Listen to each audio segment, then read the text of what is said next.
Here are some questions that you need to ask yourself before deciding to bring on a business partner. The first question is why? Why do you want a business partner? Is it because you just don't have the time, you don't have the experience, and you're looking for a partner who has both those?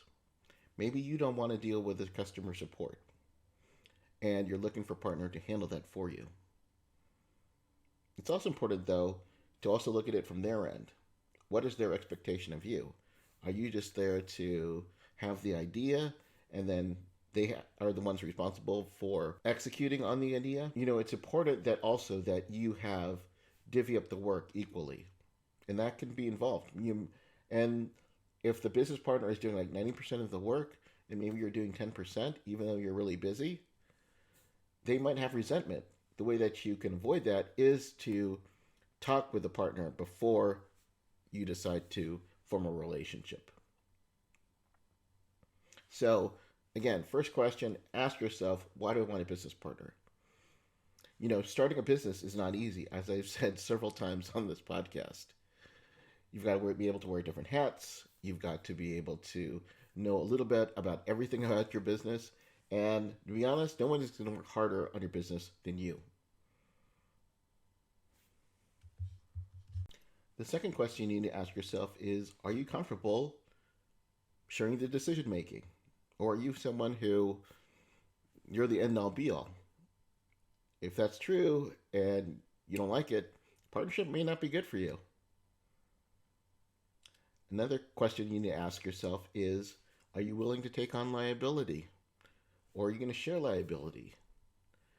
Businesses have risks, as I said. You could get sued depending on what you're going into. Are you comfortable with that? It's important that you discuss those things with your potential partner. So here are some questions that you need to ask with your potential partner. Really have a heart to heart. Number one is, what do you both hope to get out of the business? Why are you going into this business? What solution is this business solving? Make sure that you have aligned mutual goals. Is this like a side gig for you? But perhaps with your partner, this might be the only way that he's going to be able to bring home money. That's a lot to ask. Number two is, how much time do you have? What is each person's role going to be? Let's say you're a busy doctor, and as I said, maybe you can only devote 10%, and the business partner is going to be involved 90%. As I mentioned, if your business partner is performing 90% of the work, they might be expecting 90% of the money instead of 50%. So, again, expectations need to be managed before entering any relationship. How will you be communicating is another question you need to ask. Currently, my business partner is in Asia, and I'm in America. We have to schedule a Zoom call once a week, and that's our primary communication, along with Skype and email. Who will be making the decisions? My partner is involved in the customer support. I'm not involved. I'm involved in bigger things, and that's what we hashed out. And these questions that I'm sharing with you are really the questions I talked with my potential business partner at the time, now business partner, that we hashed out over the series of several months. Next question you need to ask is, who's involved with the finances? There should be a shared bank account. It's important that both of you be able to track where the money is going. Money is number one in terms of problems that a business has. And if only one partner has aspect to the finances, you're looking for trouble. It's also important, on a side note, to determine how much is each partner going to be investing in the business. In my share, I basically bought into the business.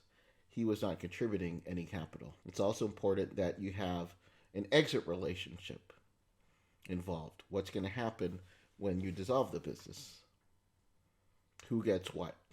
And then what are the percentage of finances that each partner is going to get? Another question you need to ask is, and you don't like to think about it, what happens if one of the partner passes away or is incapacitated? Who gets the business? Is it your spouse?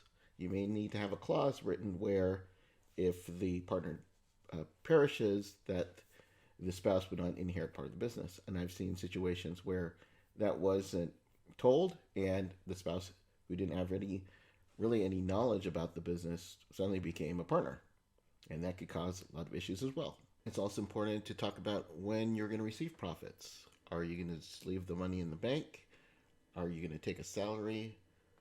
All those questions need to be identified. Now, if it sounds like I'm going the direction that you should hire an attorney to help form your business partnership, you're absolutely right. All of the questions I've discussed need to be in the contract. I've done handshake contracts before, and that's where you get in trouble. You really need to find an attorney who can make sure that your expectations and his or her expectations are met, and that's the best way to go about it. Another question we need to ask with the help of an attorney is to determine what type of business structure you want to have. Is it going to be a partnership? Is it going to be a corporation? Is it going to be a limited liability company? So to sum everything up, it's important that you have a business partner who can complement your goals, your skills. You have weaknesses where they have strengths, and vice versa. That'll give you your best chance for successful business. Make sure that you have open communication. You manage expectations at the beginning so there are no hurt feelings at the end. It's going to be important that your values and your goals align with your business partners, that you have similar problem solving abilities and be able to come to consensus when determining the big issues. And when it's time to end the business, that you identify an exit strategy for each of the partners.